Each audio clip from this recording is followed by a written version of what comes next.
water bottle. So remind me of which chapter we're on now. I'm trying We're to. on Lord Krishna's daily activities. Okay. Yeah. Dear Lord, 70. you can estimate your mercy. Yeah. That's really nice.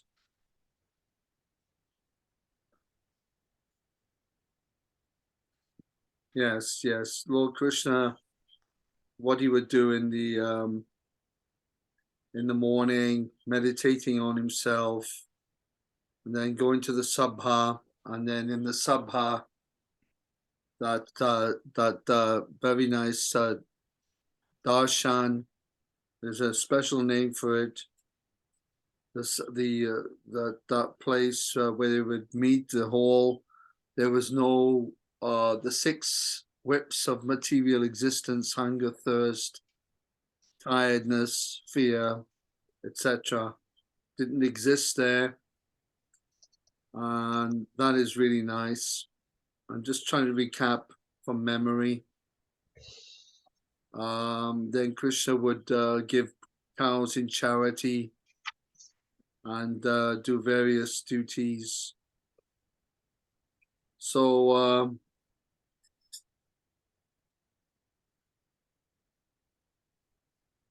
and then somebody arrived with a message. That's right, the kings, and he's offered these special request. Okay, so let's start then, and we'll just wait for the others to come in as we read. Okay, Jai, you start off.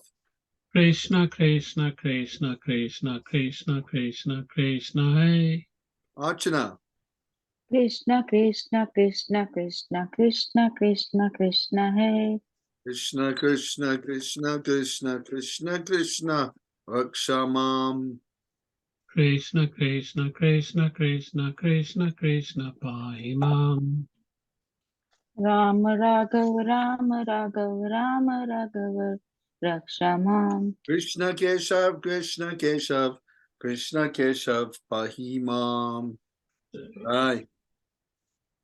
So when we sing this Krishna, Krishna, Krishna, can always remember Lord Chaitanya, because this is what he was singing on his tour of South India. For 6 years, he toured South India by foot for 6 years, and he traveled all the way around to Dwarka.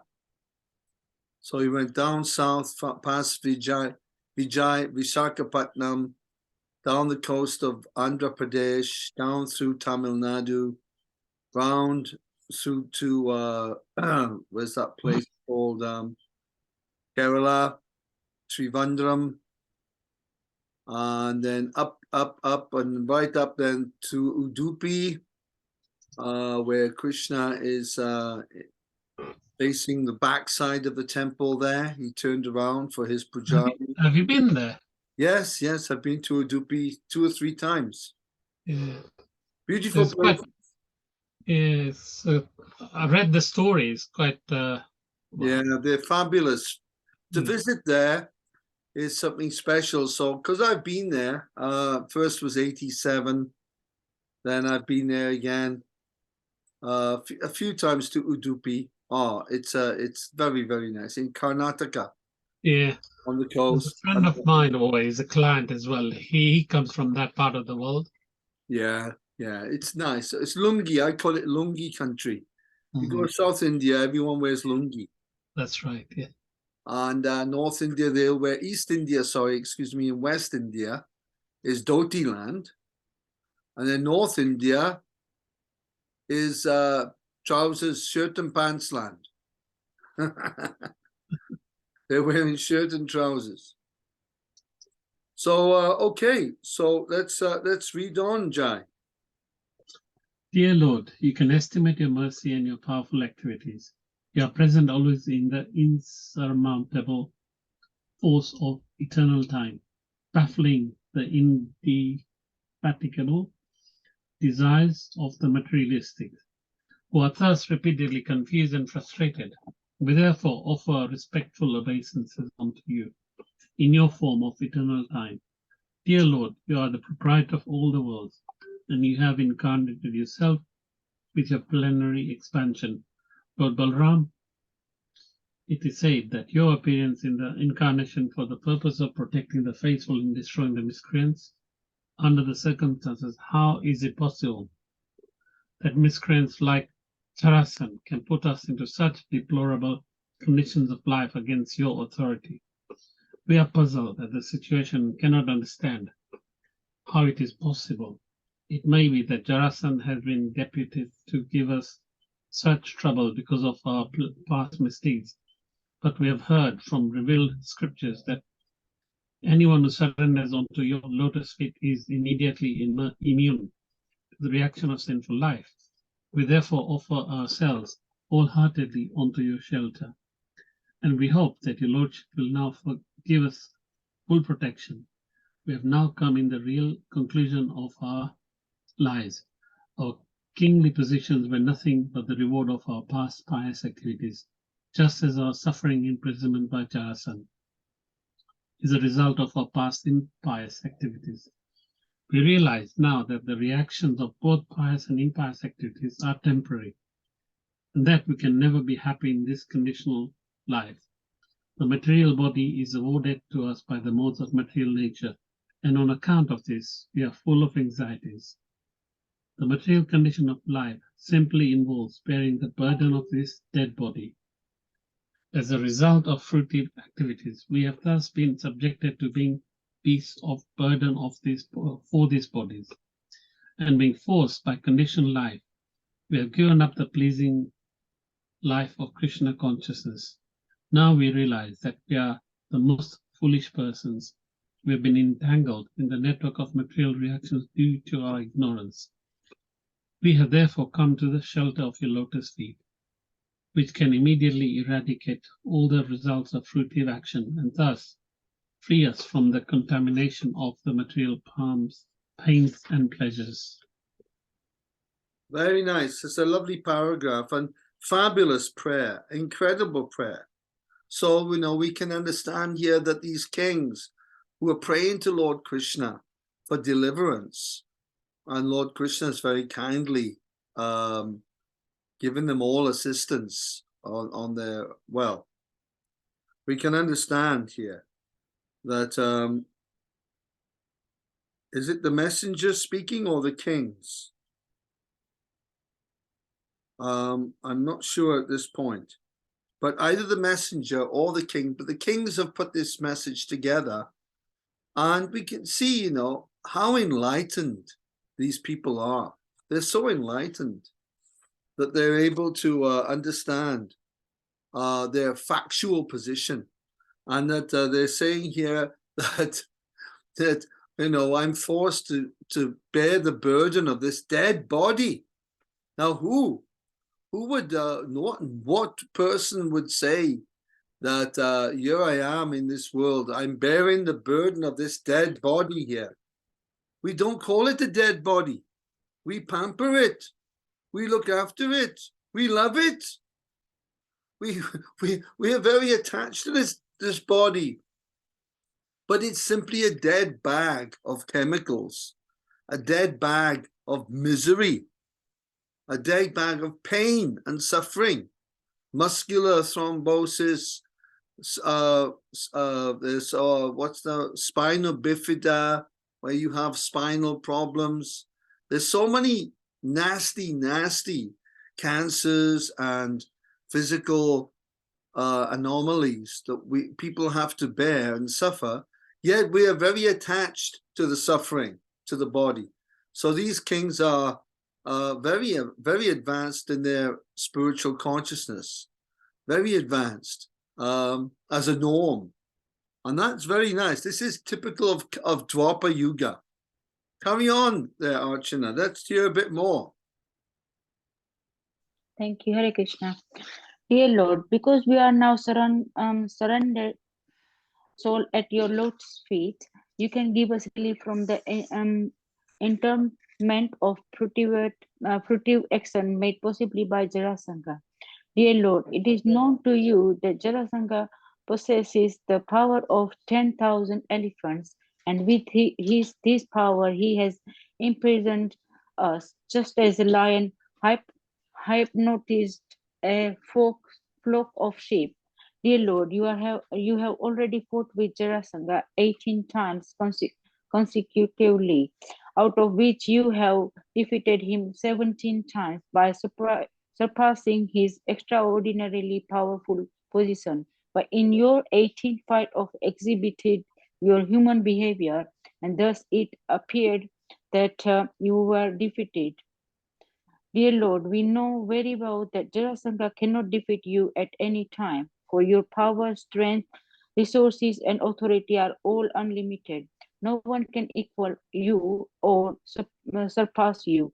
Your apparent defeat of Jarasandha in 18th engagement, no, yeah, 18th engagement was nothing but an exhibition of human behavior. Unfortunately, foolish Jarasandha could not understand your tricks, and he has since then become puffed up over his material power and prestige. Specifically, he has arrested, he's imprisoned us, knowing fully that as your devotees, we are subordinate to your sovereignty. Sorry.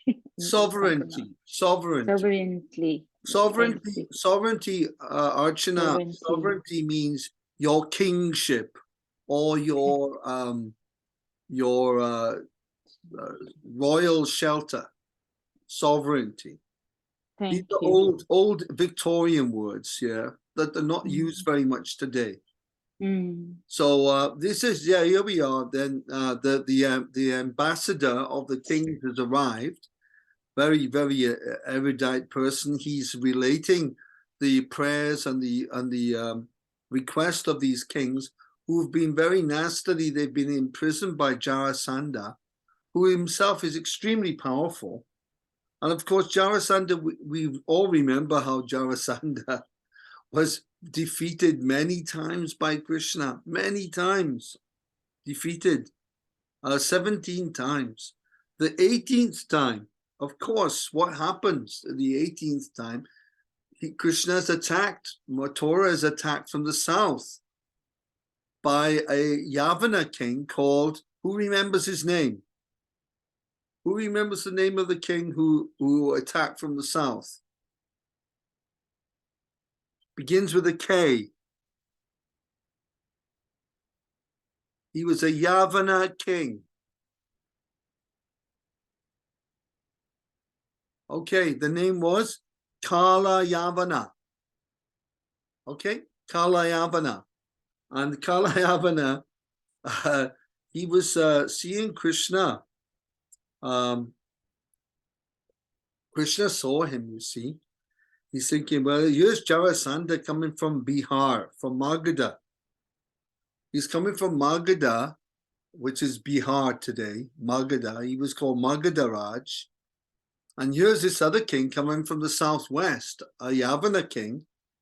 They're attacking from both sides. So Krishna very intelligently just left the battlefield. The Kalayavana king chased him. Krishna went into a cave and hid. Meanwhile, the Yavana king followed Krishna and saw this person lying on the floor. And it was a very famous king called King, what was his name? Begins with the M. King Muchukunda. Okay? Muchukunda. So Maharaj Muchukunda, he'd been fighting for the Devas for many years. He was a great king and he was fighting on behalf of the Devatas. So he was a celestial king. He was resting then in that cave for as long as he wanted, but he was given the special blessing that anyone who woke him up, he could burn to ashes with his eyes. He had special tejas, Agneya tejas. So he burned Kalayavana to ashes. And then Jarasandha, he goes back, oh, Krishna's run away, he's a ranchor. And we all know in Dakor, in Gujarat, who's been to Dakor here? Who's visited Dakor? It's near Ahmedabad. I strongly recommend you to visit Dakor.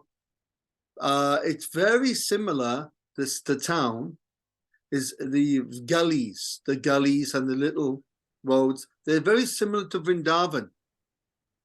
Who's visited Vrindavan here? Okay, Jai. Archana, Vrindavan? Not yet, but I'm going end of January. Ah, when are you going? What date? 26th to 9th. Yeah, 26th January to 9th February. Okay, so listen, you're 9th of February. I'm coming back here. You're coming back on the 9th of February. Well, isn't Yes. that a coincidence? Because we are arriving in Vrindavan, in India, on the 9th of February. Oh. Ding dong ding. Archana Mataji will be there to welcome you. Are you coming in? You're going obviously from Gujarat side or Mumbai. Yeah, we're landing in Mumbai and then we spend some time Mumbai, then go to an eco village outside Mumbai, and then you're going to Delhi and then Gokul, Mathura and Vrindavan. But Vrindavan and Govardhan. Are you doing this retreat with Radhanath Swami? Yeah. No, is a trip. What's her name? Champaklata Mataji is organized. Yeah, Mataji. Yeah, Champaklata Mataji. That's what I'm going with. Yeah. Oh, that's very nice. I thought for a moment, because we are arriving in Vrindavan on the 11th, Oh. and we have to visit some families in Noida and near Delhi, and Faridabad, which is in between Vrindavan and Delhi. We have to visit them. They're my shloka students. So we're visiting them. And for a moment, I thought, oh, Archana, she's going to be in Vrindavan. We'll take her for some bakris. I'm going there for the first time. I'm quite excited. Oh, yeah. Yeah, You like it yeah. very much. I really look forward for. Yeah, it's Yeah. a little bit end of January, early February. It's a little bit cool. Cold. But Yeah. in the day, it's warm. In the day, it's warm. You have to just be a little bit conscious of nighttime. Keep it warm. Early morning, Mangalati, chili. I call it chili arti. And when you're in Vrindavan, get up at 3:15, 3:30. You know, it's not warm, so you have to have some little heat. But then I will take some warm clothes with me. Yeah. Yeah. And then you get used to it quickly anyway, and just keep a chadar. And then, by 8 o'clock, it's warm, you see? Yeah, sun is out. And then you're ready for breakfast, prasadam. And then, dahi paratha, that kind of thing. Some proper Indian style. That's And, nice, yeah. And it's a shame that you're going on the 9th, but there we are. We're arriving there at the night time, 8 o'clock in the evening on the 11th. So we'll just miss you. Oh, no. What a shame. No, I'm going with them, so it's all organized by Champaklata Mataji and you'll be group, yeah. It'll be great there. Yeah, very nice. Yeah, because I'm not familiar with that area and I didn't want to do it ourselves, so it's better we go together. And with devotees, better than we do it ourselves. So yeah, thank you. When you're in a group, it's fine. When you're in the group, it's no problem. I mean, I've been to India 14 times and I've traveled all over India on my own. Oh, wow. I've been with a big keyboard, with a big case, and all the coolies in the railway station are picking my keyboard up and going, heavy. So heavy. My other one, this is my old keyboard now from the 1990s. It was. So you do kirtan over there as well with your keyboard. Yeah, it was really a big novelty. And then this time now, because we haven't been for 4 years, opportunities come, and I'll take this other keyboard now. It's very light, and then in different places on the way back from Mayapur to Vrindavan, we'll stop off in various areas like Jharkhand, Patna, which is Jarasanda's country, Magadha, Bihar. We'll stop off in different, and we'll do 2 or 3 day concerts as we come back. Mainly it'll be me playing music, singing, and telling jokes in Hindi and all that. Nice. Good. Okay, so there we are. This is Jarasanda's position. Very powerful, but he's so puffed up now that Krishna, I've defeated Krishna, ran away from me. He's thinking, Krishna, he wouldn't even fight me. This time, you know, it shows he's always a coward, this Krishna. He's very tricky. And when he has to really face me, he's run away. So now Jarasanda's gone completely off the map with his ahankar has gone wild. Is that the reason why he called Ranchor? The Krishna's name became Ranchor. Is that that reason why, or it was because Jarasandha accused Krishna of being a coward and running away from the battlefield, leaving. You see, so Krishna's called Ranchor in Ahmedabad in Dakor. The deity of Krishna is called Ranchor. Ranchorai. And that Ranchorai deity is the original Dwarkadish deity. So before the new Dwarkadish is there in Dwarka, before him was this Ranchorai deity. Okay. So they were telling me about it when we were there in Dakor. Lovely place. I got some batiks of Ranchorji. We know the batiks with all the sequins in and everything. Oh. I bought a few of those to give as gifts, you know, to give gifts. Like, you know, we're going to visit now. We'll be visiting Jai Prakash in April, you see. We'll be going to April to see, so I'll be in that office there with him, you see.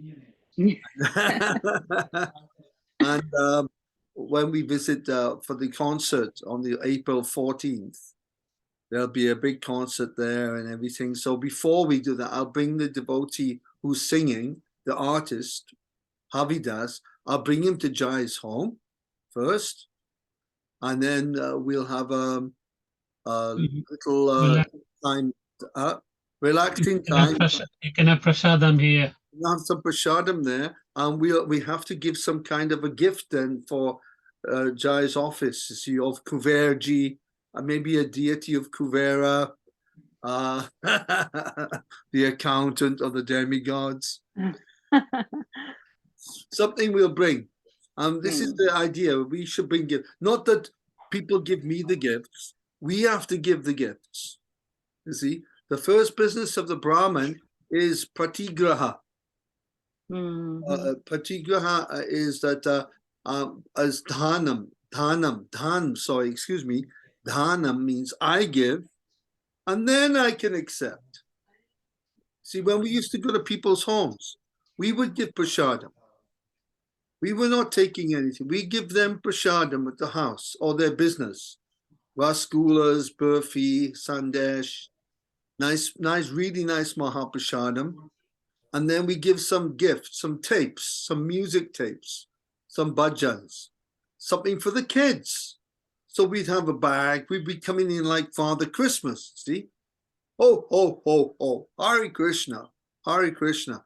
We are giving prasadam, then we're giving something here, giving. Then after we have given, if the family are happy, they may give something to us for the temple. So this is the system. And I was trained like this. And believe me, it works. Sometimes I would go to some businesses, because I spent many years doing this for the temple, raising money. And sometimes I would visit a business, not once, not twice, 2, maybe 3 times. I would only give them something. Say Jai Prakash now, this is his office in Crawley, right? He's downtown Crawley. And we are saying, JP Lakhani. Okay, so we're going in now, JP Lakhani's accountant office. We go in, we are giving him prasad, we're giving him something. We don't take anything from him. Even he says, let me give you something. He said, no, it's okay. We're just passing by. 2 or 3 times, after visiting Jai 3 times, over say 6 months. By the time it's the 4th time we come in, he wants to give us something. You've given me all this stuff. I have to give you something. So this is the way we work, we bring out the bhakti in people, but first we have to be giving. We have to be the example of we must give, and then the people will naturally respond in time, and they will give something nice for the temple. That's the idea. I just thought I'd share that with you. Some inside information there. When are you coming back in Hackney? Yes, Hackney will be down there again. This is next time we're visiting the school, because we have schools in Hackney, probably not far from your home. And when we visit the school in Hackney, we're going to visit you again. Please. Yeah, because those Bakris were divine. You stick with Bakri. I can make other dishes as well. They're Bakri crazy. We don't get them. This is the thing. I'll make Bakri then. We don't get the Bakris. Okay, Jai, carry on, Prabhu.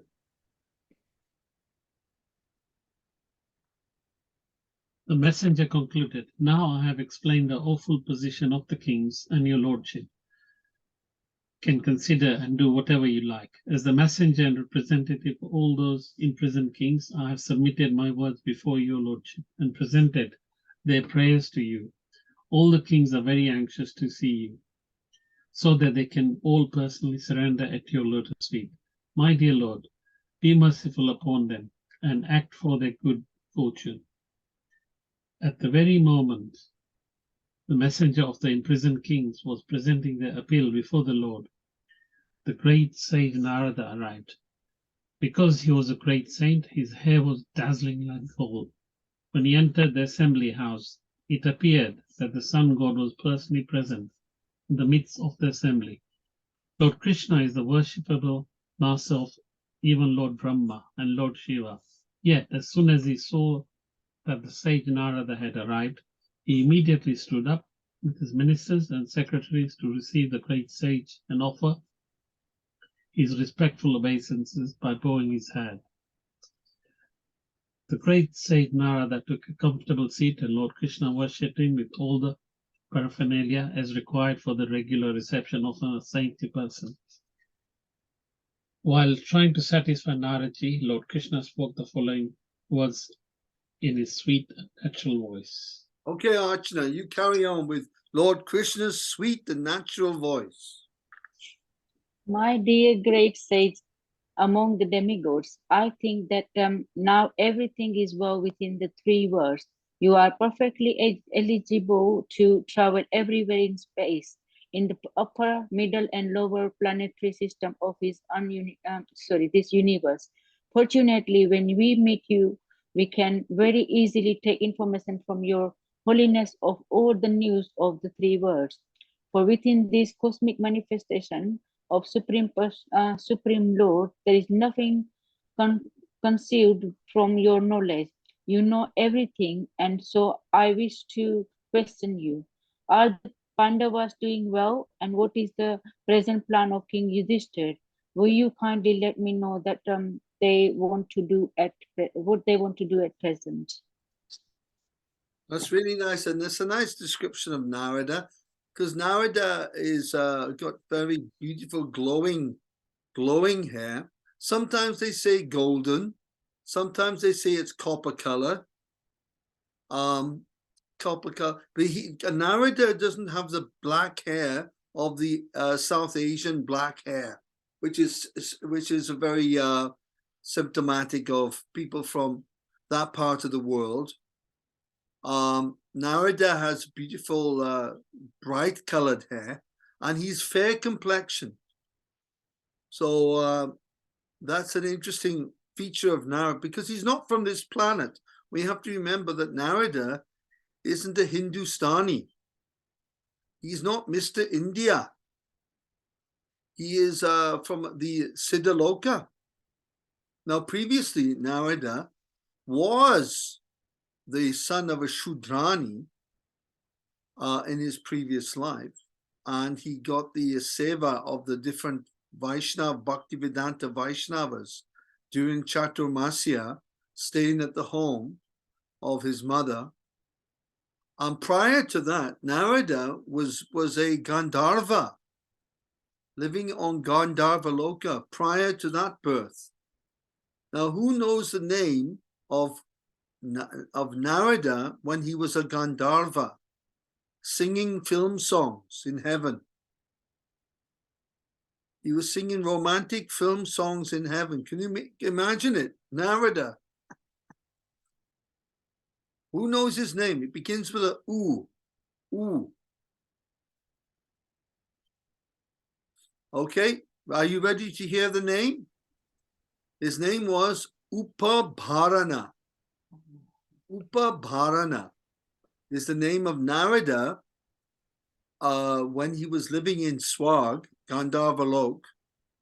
And once upon a time, he was singing, beautiful voice, very, very, surrounded by very, very nice looking girls wearing jewelry, ornaments, young, naturally beautiful women. And they were enchanted by Narada in the form of Upabharana. But one particular day, there was a Sankirtan going on, performed by Prajapatis, the Prajapatis, who are sons of Brahma, followers of Daksharaj. And the Prajapatis were performing Sankirtan, glorifying Lord Hari, Lord Narayan. And Narada was singing his songs. So they became very offended that, look, we are doing this Sankirtan and you're absorbed in Maya. He said, Upabharana, you're completely in Maya here.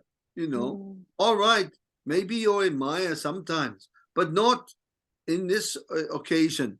This is a great offense. So they cursed him that you be born as a Shudrani, as a Shudrani Putra. So then he was born on earth as a Shudrani son. And then he got the Sangha of the Bhaktivedanta. This is the history of Narada. Just a little something for you to know. Very good knowledge and memory. Very good. Well, I've read Prabhupada's books. You know, if you read the books, it really goes in. And reading Prabhupada's books is very, it's not an ordinary thing, honestly. Because I can remember so many things in Prabhupada's books, in so many details, because the potency of the book is so intense that it goes really deep. So there we are. I'm living proof of that. Haribol. Haribol. All right, the great sage Narada spoke as follows. Shall we hear what he says? Is this where we're at? Yeah, yep. My dear Lord, you have spoken about the cosmic manifestation created by the Supreme Lord. No. My dear great sage amongst the demigods? My dear great sage amongst the demigods, Narada spoke as follows. No, I think he's right. The great sage Narada spoke as follow. No, I haven't. I read the paragraph about it. Yeah, so that's where we need to start back. My dear great sage among the demigods, I think that now everything is well within the three worlds. This is Krishna speaking. You are perfectly eligible to travel everywhere in space in the upper, middle, and lower planetary systems of the universe. Fortunately, when we meet you, we can very easily take information from your holiness of all the news of the three worlds.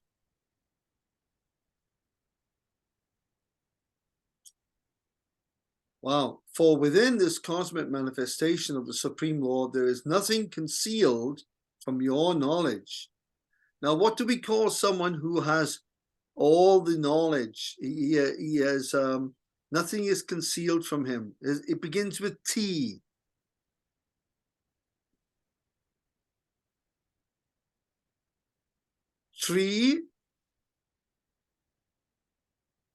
Trikalagya Rishi. Never heard that before. Okay, Trikalagya Rishi. So a Rishi who is Trikalagya, he has knowledge of past, present, and future. Okay, so they would be in contact with the Bhrigu Samhita and other shastras that can tell us of future activities.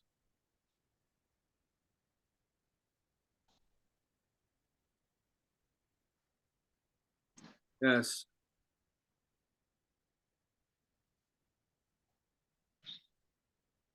My phone, I lost my place there. You carry on there, Archana, for a minute where I left off.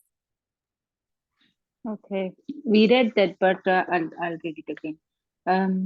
Okay, you know everything, and so I wish to question you. Are the Pandavas doing well, and what is the present plan of King Yudhishthira? Will you kindly let me know what they want to do at present? The great sage Narada spoke as follows: My dear Lord, you have spoken about the cosmic manifestation created by Supreme Lord, but I know that you are the all pervading creator. Your energies are so extensive and inconceivable that you even powerful personalities like Brahma, the Lord of this particular universe, cannot measure your inconceivable power. My dear Lord, you are present as Inconceivable. conceivable. Oh, sorry about that. It's all right. Oh, yeah. My dear Lord, you are present as the super soul in everyone's heart by your inconceivable potency, exactly like the fire which presents in everyone but which no one can see directly. In conditioned life, all living entities are within the jurisdiction of the three modes of material nature. As such, they are unable to see your presence everywhere with their material eyes. By your grace, however, I have seen many times the action of your inconceivable potency, and therefore, when you ask me for the news of Pandavas, which is not at all unknown to you, I'm not surprised at your inquiry. Yes. Yeah, Krishna. And Narada knows that Krishna knows.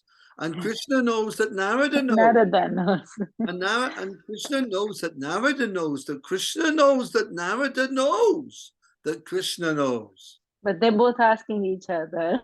Yeah, because it becomes a play then. It becomes a form of fun and a form of it's on another level altogether. You see? Carry on there, Jai. My dear Lord, by your inconceivable potencies, you create these cosmic manifestations, maintain it, and again dissolve it. Only by your dint of your inconceivable potency does this material world, although a shadow representation of the spiritual world, appear to be factual. No one can understand what you plan to do in the future. Your transcendental position is always inconceivable to everyone. As far as I'm concerned, I can simply offer my respectful obeisances unto you again and again. In the bodily concept of existence, everyone is driven by material desires, and thus everyone develops new material bodies, one after another in the cycle of birth and death. Being absorbed, such a concept of existence, one does not know how to get out of this engagement of the material body. By your causeless mercy, my Lord, you descend to exhibit your various transcendental pastimes, which are illuminating and full of glory.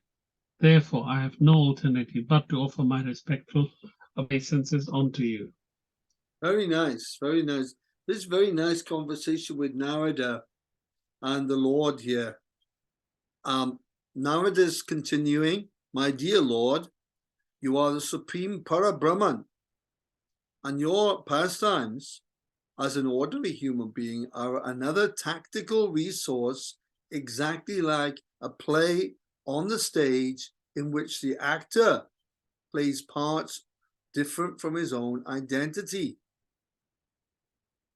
Because the Pandavas are your cousins, you have inquired about them in the role of their well-wisher, and therefore I shall let you know about their intentions. Now please hear from me.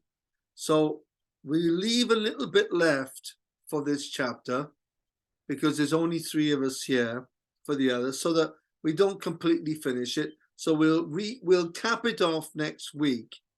We'll cap it off the chapter next Tuesday, which is next Tuesday. What's the date next Tuesday? What's the date today? 13th today, 20th next week. Next Tuesday's the 20th. So we'll cap this off on the 20th. And hopefully others will be here so we can finish the chapter off. I don't want to finish the whole chapter off there. We've nearly finished it, you see. Will So any we points? Yes? will we have a class on the 27th? On the Bank holiday. On the 27th, it's likely I may have Because it's bank holiday that day, isn't it? I'll be in London. I'll be in London on that day. And I may have a program at somebody's home that evening. So I'm in London on the 26th, 27th, 28th, 29th. No, 29th we go into Cambridge. So we'll be with Namrata and Nikunjbai. And then we have a program that night in Cambridge. And then the next day we're in Swindon. But we'll be in London for a few days. Hey, we may even pop into Hackney. You never know. I'm traveling with my mother that week. She's going to be with me. Hare Krishna, we'll see you then. Okay, Hare Krishna. Haribo. Have a nice week. Hare Bol, Hare Krishna. Thank you, Prabhuji. Hare Krishna.